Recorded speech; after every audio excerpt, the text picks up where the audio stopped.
हरिः ओं श्रीगुरुभ्यो नमः।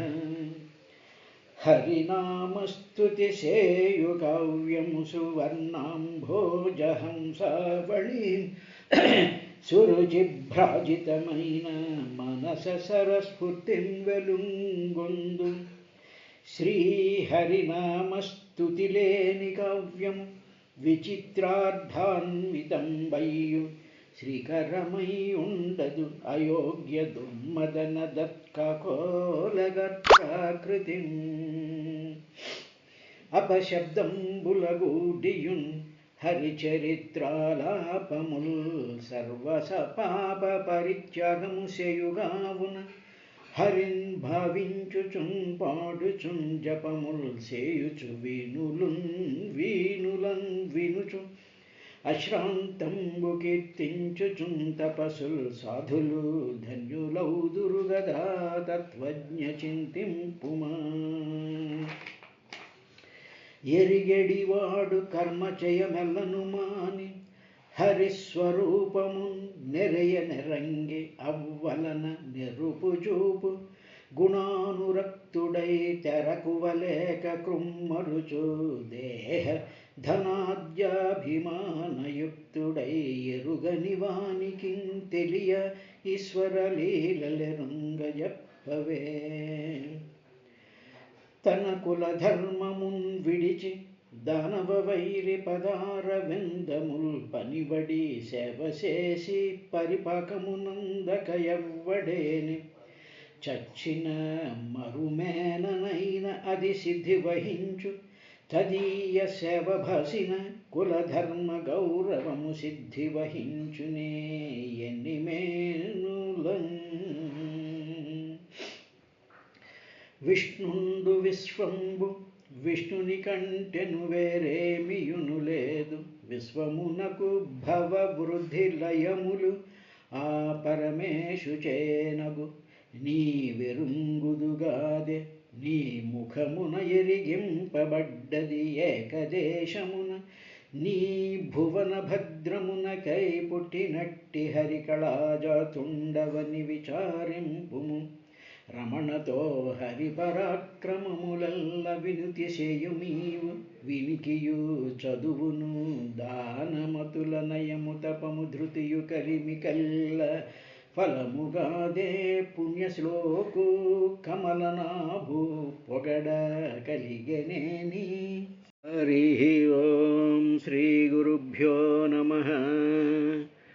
నరకస్థోపి దేహం వై నపుమాంశ్చక్తుమిచ్చతి నరక్యాం నిర్వృతౌ సత్యాం దేవమాయా విమోహితః అంటూ కపిల మహర్షి దేవహూతికి చెప్పినటువంటి విశేషాన్ని విదురుడికి మైత్రేయ మహర్షి చెప్తూ ఈ జీవి యొక్క లక్షణం ఎలా ఉంటుంది అనేటువంటిది చాలా తమాషాగాను చాలా చమత్కారంగా చెప్పినట్టు అనిపిస్తుంది, కానీ దీని యొక్క లక్షణం మాత్రం అదే అనేటువంటి విషయాన్ని మానవుడు గ్రహిస్తూ ఉండాలి. ఇందులో చెప్పినటువంటి రహస్యమైన దేవమాయ విమోహితః, శ్రీహరి యొక్క మాయ యొక్క ఆ విధానం చేత విమోహిత చాలా బాగా మోహించబడిపోతూ ఉంటాడు. వాడికి ఒక రకమైనటువంటి అజ్ఞానం కప్పేస్తూ ఉంటుంది. ఇది కారణం.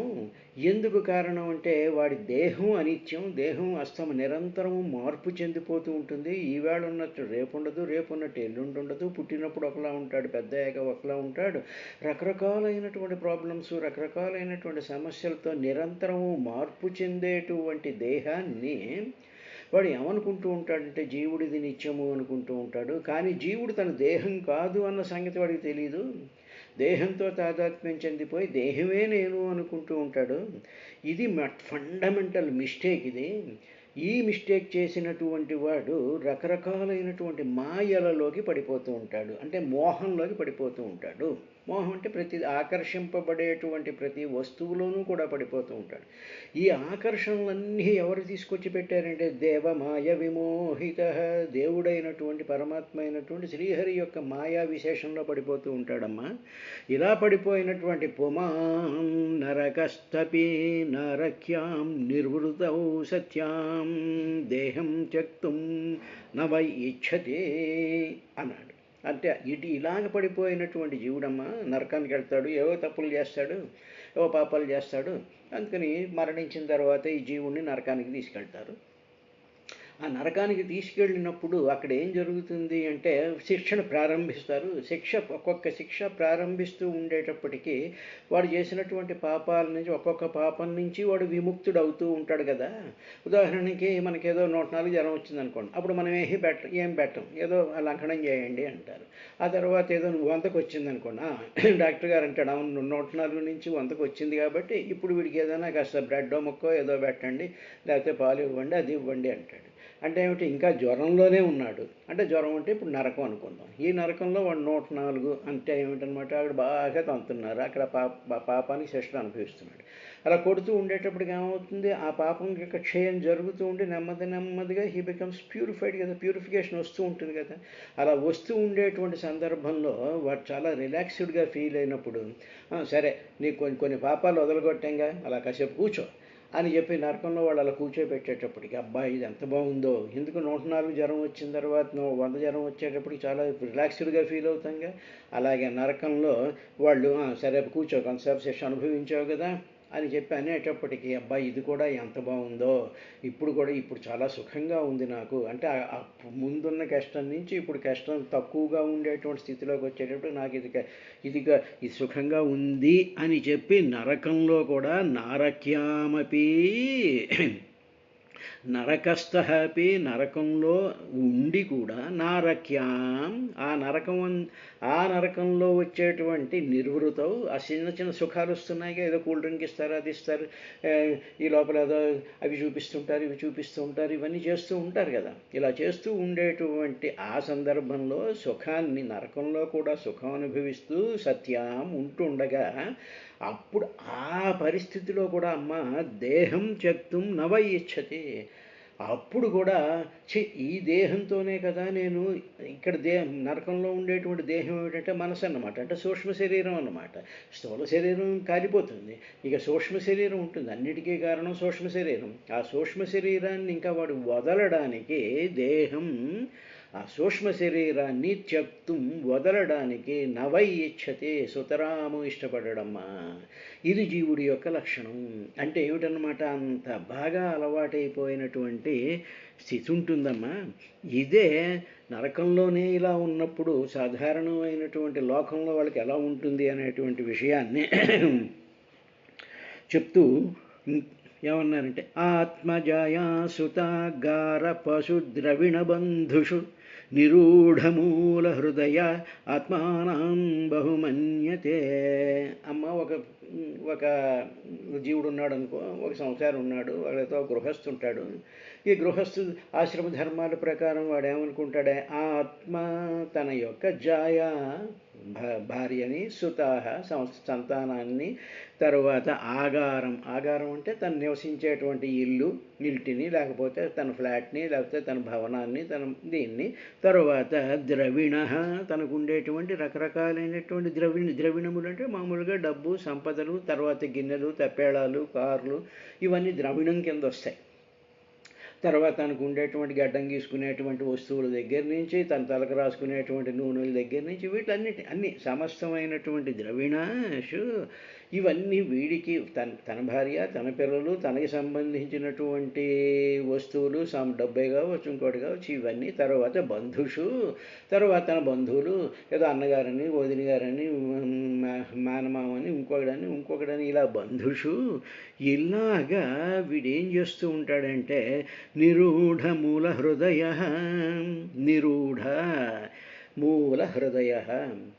ఈ వీటన్నిటి మీద తనవి అనుకుంటూ వాటిల మీద నిరూఢ మూలం, వాటిల మీద ఇంకా కోరికలు గట్టిగా మనసు లగ్నమైపోతూ ఉంటుంది వాటి మీద.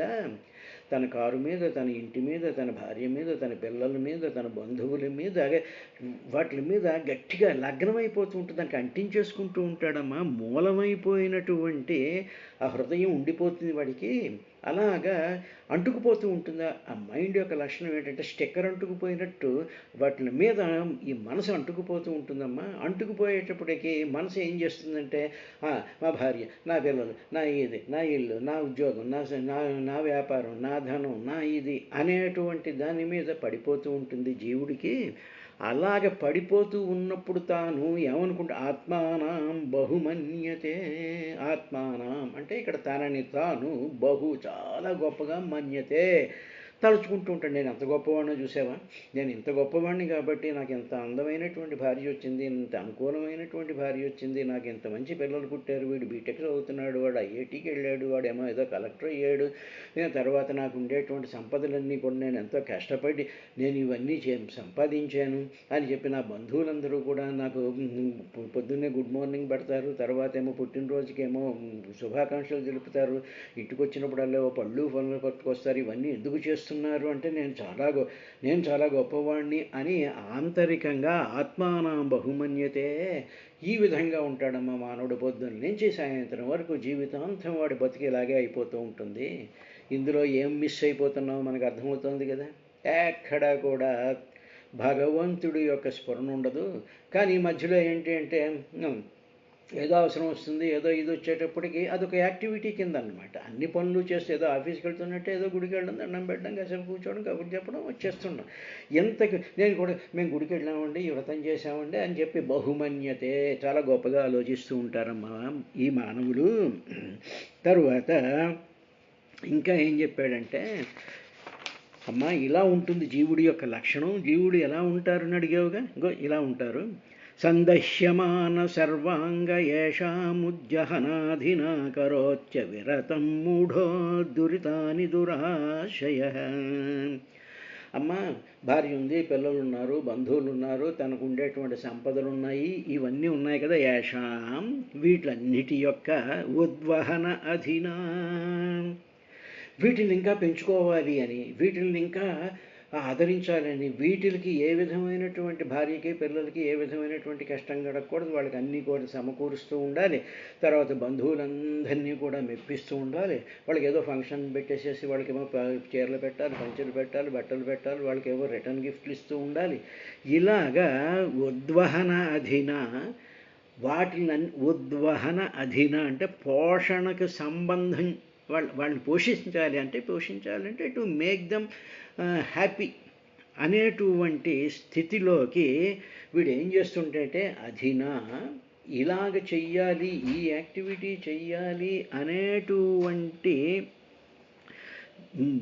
స్థితితో మనోవ్యధ చెందుతాడు. అధిన ఉద్వహన అధిన మనోవ్యధ చెందుతాడు. వ్యధ అంటే ఇక్కడ కష్టం దుఃఖం అని కాదంటే ఏమిటి, ఈ యాక్టివిటీ చెయ్యాలి, ఈ విధంగా అందరినీ మెప్పించాలి, ఈ విధంగా అందరి యొక్క గుర్తింపు కావాలి అనేటువంటి ఒక భావన చేత తన మనసు మీద స్ట్రెస్ పెట్టుకుంటూ ఉంటాడు. వ్యధ ఉద్వహనం అధిన ఆ మైండ్కి ఆ స్ట్రెస్ క్రియేట్ చేసుకుంటూ ఉంటాడమ్మా.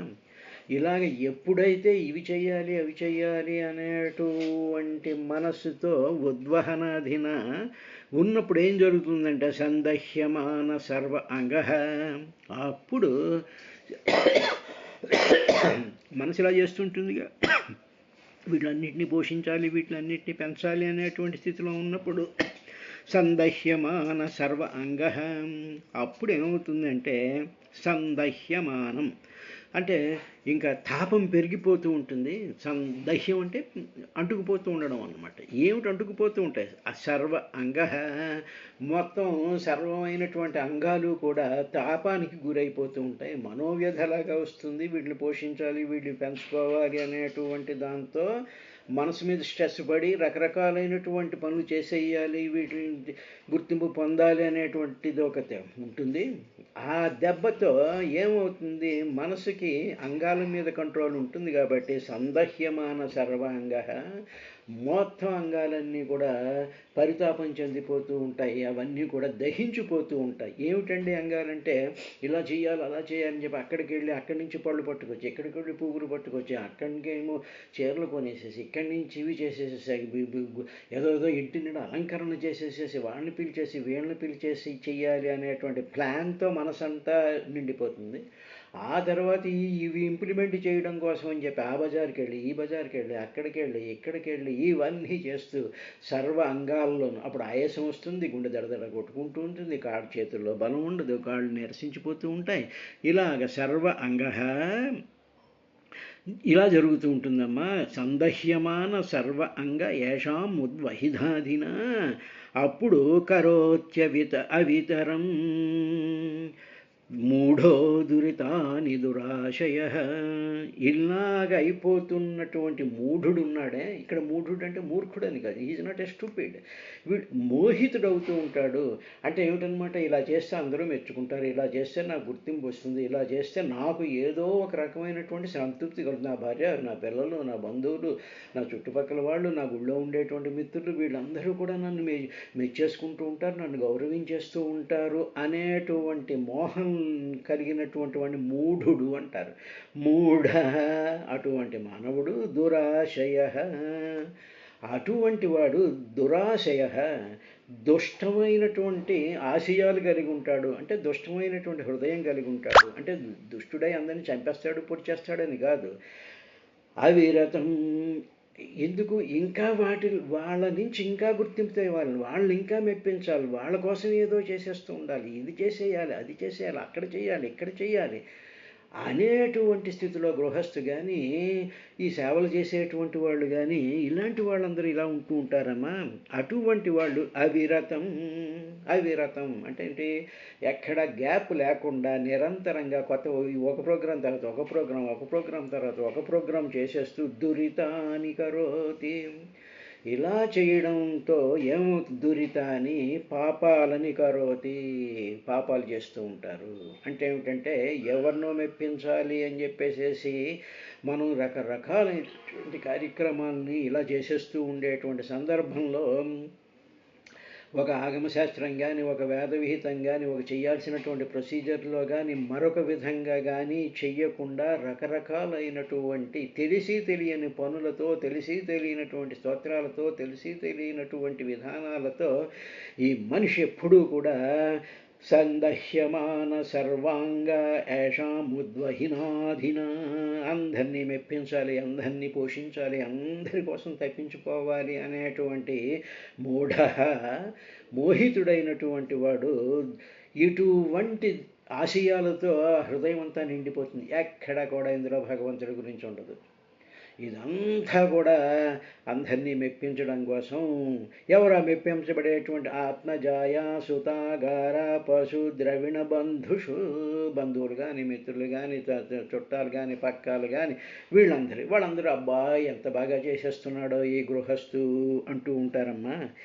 ఈ విధంగా ఉండేటువంటి పరిస్థితి ఉంటుంది అని చెప్పిన తరువాత ఇంకా ఆయన అటువంటి వాళ్ళకు ఉండేటువంటి లక్షణం ఏమిటి అంటే, ఆక్షిప్తాత్మేంద్రియ స్త్రీణాం అసతీనాంచ మాయయా రహో రచితయా లాపైశిశూనాం కలభాషిణాం గృహేషు కూటధర్మేషు దుఃఖతంత్రేష్వతంత్రితః కుర్వన్ దుఃఖ ప్రతీకారం సుఖమన్మన్యతే గృహే అని. ఈ అమ్మ ఇది కొంత పూర్వకాలానికి సంబంధించినటువంటి విశేషం అయి ఉండొచ్చు, ఈ కాలానికి కూడా అప్లై అయ్యేటువంటి విశేషంగా చెప్తూ అమ్మ అసతీనాం తరువాత ఇటువంటి గృహస్థులు కానీ, ఇటువంటి సాధకుడు కానీ, ఇటువంటి సాధనలోకి ప్రయత్నం చేస్తూ భగవంతుడు కావాలి అనుకునేటువంటి వాడికి అసతీనాం దుష్టమైనటువంటి స్త్రీల యొక్క రచితయ చాలా రహస్యంగా వాడిని మాయ చేయబడతాడు.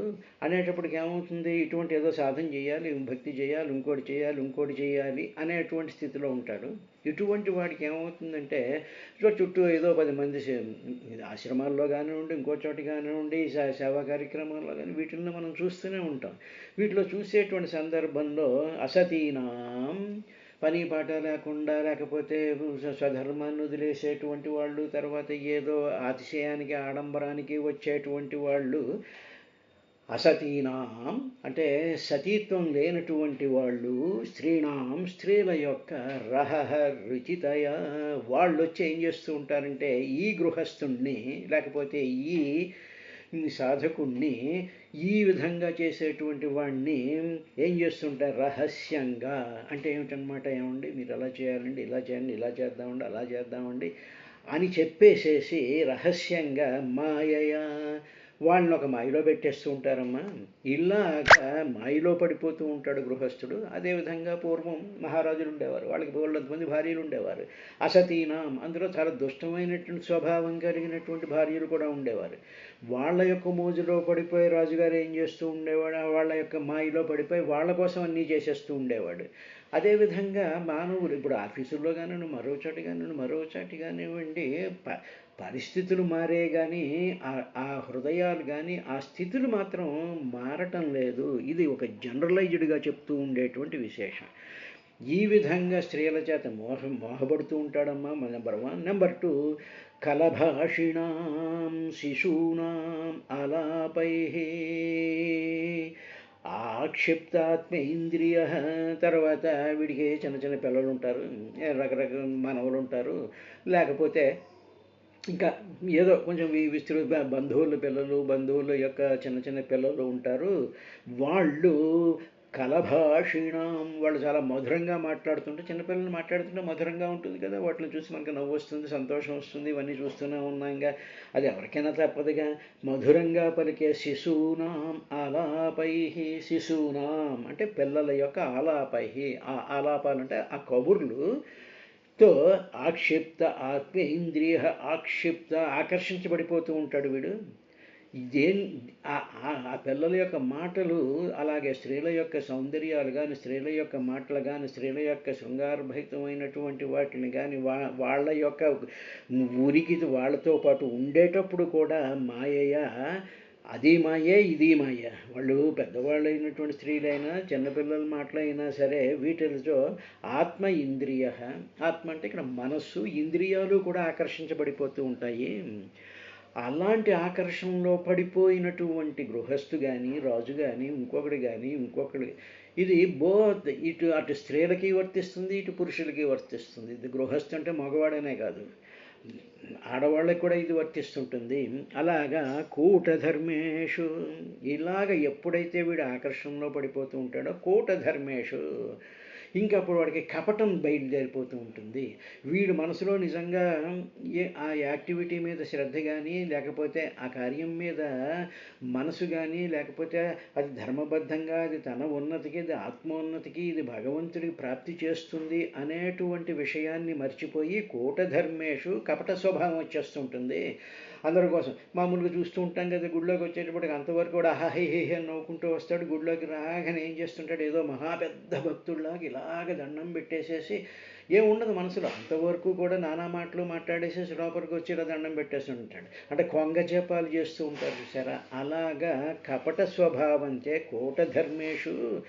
ఇటువంటి స్వభావంతో వాడు ఏం చేస్తూ ఉంటాడే, అలా చేయడం వల్ల దుఃఖతంత్రేషు, ఫైనల్గా వాడిని నడిపించేటువంటిది ఏమిటంటే దుఃఖం అనేటువంటి తాడు. వాడు ఏ పని చేస్తున్నాడు, సుఖం ఉంది అనుకుంటున్నాడు, కానీ ఆ సుఖాలకి ఆ పువ్వుల్లో దారంలాగా ఆ సుఖాలు అనేటువంటి వాటికి అంతర్లీనంగా దుఃఖతంత్రం ఉంటుంది, దుఃఖమే ఉంటుంది. ఇలాగా వాడు ఉంటాడు.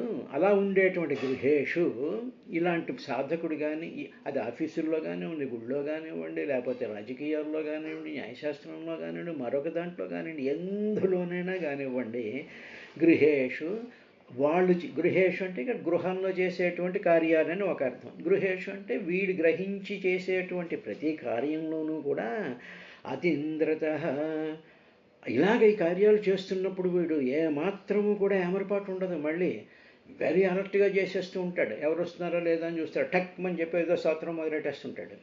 ఆ తర్వాత ఇంకా వీళ్ళు వస్తున్నారా వాళ్ళు వస్తున్నారా వాళ్ళు చూస్తున్నారా లేదా అనేసి ఏదో కార్యక్రమంలో చాలా బిజీ అయిపోతున్నట్టు, ఏదో చాలా దాంట్లో మునిగిపోతున్నట్టు ఇక్కడ బాహ్యమైనటువంటి సొసైటీలో చేస్తున్నప్పుడు ఇలా ఉంటాడు. ఇంట్లో ఉండేటప్పుడు ఏం చేస్తుంటాడు, తన పిల్లలు, తన బంధువులు, తన మనవలు, తన పిల్లలు వీళ్ళు కోసం కాబట్టి ఎక్కడ ఏమరపాటు లేకుండా చాలా అలర్ట్గా ఉండి ఎవరికి ఎప్పుడు ఏం కావాలో అవన్నీ కూడా ఏమరపాటు లేకుండా తదింద్రిత గృహేషు ఇలా చేసేస్తూ ఎందుకు చేస్తూ ఉంటాడంటే దుఃఖ ప్రతీకారం. వీళ్ళకైనా దుఃఖం కలుగుతుందేమో, వీళ్ళకి ఏదైనా ఇన్కన్వీనియన్స్ ఉంటుందేమో, వీళ్ళకి ఏదైనా ఇబ్బంది కలుగుతుందేమో అని చెప్పి ఆ దుఃఖాలకి ప్రతీకారంగా చాలా యాక్టివ్గా కుర్వన్ చేస్తూ ఉంటాడమ్మా. కుర్వన్ అంటే ఇలా చేసేస్తూ ఉంటాడు. అంటే ఈ బికమ్స్ వెరీ యాక్టివ్, చాలా కన్సర్న్గా ఉంటూ ఉంటాడు. అవతల పిల్లలకు కానీ, భార్యకు కానీ, సొంతులకు కానీ, బంధువులకు కానీ ఏం కష్టం లేకుండా చాలా కన్వీనియంట్గా అన్నీ చేసేస్తూ ఉంటాడు. అదేవిధంగా మిగతా సొసైటీల్లో కూడా ఈ పనులు చేసేస్తూ ఉంటాడు. చేసేస్తూ ఏమనుకుంటూ ఉంటాడంటే సుఖవత్ మన్యతే, ఇదంతా కూడా చాలా సుఖంగా ఫీల్ అయిపోతూ ఉంటాడు. ఇదంతా ఏదో చాలా బహుమన్యతే, చాలా గొప్పవాడిని అనుకుంటూ ఉంటాడు. చూసావు, నేను ఇంతమందికి సుఖం చేస్తున్నాను, ఇంతమందిని నేనేమో అందరికీ కూడా ఇలాగ మార్గదర్శకంగా ఉంటున్నాను అని చెప్పి వీడు సుఖవత్ మన్యతే, సుఖం వలె ఎప్పుడు కూడా తలపోస్తూ ఉంటాడమ్మా. ఈ మాయలో పడిపోయినటువంటి వాడు గృహస్థుడు కావచ్చు, అధికారి కావచ్చు, రాజకీయ నాయకుడు కావచ్చు, ఎవడైనా కావచ్చు, ఈ టోటల్ ప్రాసెస్లో వీడు మర్చిపోయింది ఎవరినంటే భగవంతుడు.